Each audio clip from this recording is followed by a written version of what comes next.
Hi, Roy Williams with Airframe Components, and welcome to episode 2 of our new building construction project.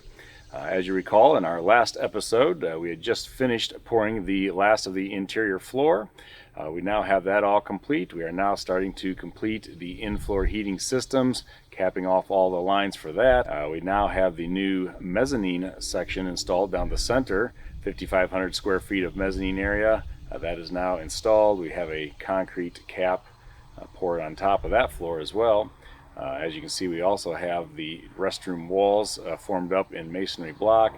That will make it a storm shelter in the center of the building there for employee safety. We have also, since the last episode, installed the standby electrical generator, the new air compressor system. We've also installed new tiling outside of the building for runoff and water drainage. Now that we have completed the interior floors of the shop building itself, we are now beginning work on the office area outside of the building. This will be a 50 by 80 area outside for external offices and records storage areas as well.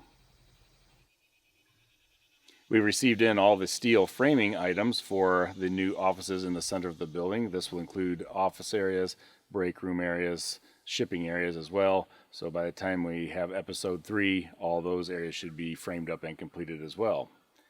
Stay tuned for future episodes of the progress of the new building construction here at Airframe Components.